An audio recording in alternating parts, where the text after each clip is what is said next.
কেন মা পার্বতীকে ১২ বছর বেলগাছে বাস করতে হয়েছিল, আসুন একটি কাহিনী জানি। একবার মা পার্বতী ও মহাদেব ঘন জঙ্গলের মধ্যে দিয়ে যাচ্ছিলেন।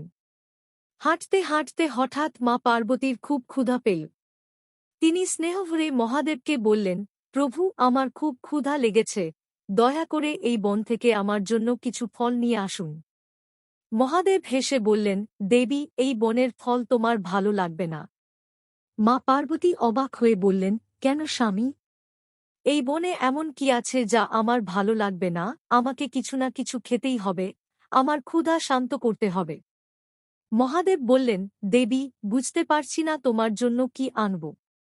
তখন মা পার্বতী বললেন, যে খাবার তোমার সবচেয়ে প্রিয় সেটাই আমার জন্য নিয়ে আসুন, আমি সেটাই খাব। একথা শুনে মহাদেব একটি বেল গাছের কাছে গেলেন। সেখান থেকে কিছু বেল ফল তুলে এনে মা পার্বতীকে দিলেন। বেল ফল দেখে মা পার্বতী খুব খুশি হলেন। তখন মহাদেব বললেন, দেবী, কোনো সুন্দর জিনিস দেখে অতিরিক্ত খুশি হজ না। যা বাইরে থেকে সুন্দর দেখায়, ভেতরে তা ভয়ঙ্করও হতে পারে। মা পার্বতী প্রথম বেল ফলটি ভাঙতেই তার ভেতর থেকে একটি ভয়ঙ্কর সাপ বেরিয়ে এল। এটা দেখে তিনি ভয়ে ফলটি ফেলে দিলেন। তিনি বললেন, হে প্রভু, আমি কি দেখছি? আমার ফলে এত ভয়ঙ্কর সাপ কেন? তিনি দ্বিতীয় ফলটি ভাঙলেন, সেখান থেকেও সাপ বেরোল। তখন মা পার্বতী রেগে বললেন, স্বামী, আপনি শক্তিশালী ঠিকই, কিন্তু ক্ষুধার্ত মানুষের সাথে এমন মজা করা ঠিক নয়। মহাদেব শান্তভাবে বললেন, দেবী, এটা আমি করিনি, তোমার প্রিয় পুত্র গণেশ করেছে। মা পার্বতী অবাক হয়ে বললেন, কিন্তু গণেশ তো এখানে নেই, সে কখন করল? মহাদেব বললেন, এই বেলগাছে আগে ফল ধরত না। একবার এটি তোমার পুত্র গণেশের কাছে বর চেয়েছিল, সাও এতে বেল ফল ধরে।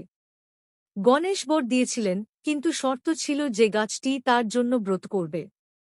কিন্তু গাছটি সেই ব্রত পূর্ণ করেনি। তাই রেগে গিয়ে গণেশের ফলগুলোকে সাপে পরিণত করেছিলেন। কথা শুনে মা পার্বতী বললেন, আমি আমার পুত্র গণেশের জন্য ব্রত করব, যাতে গাছটি অভিশাপ মুক্ত হয়। মহাদেব হেসে বললেন, শুধু ব্রত করলে হবে না। এর জন্য তোমাকে ১২ বছর এই গাছের মধ্যে বাস করতে হবে আর পাতা খেতে হবে। মা পার্বতী সেই গাছে ঢুকে গেল।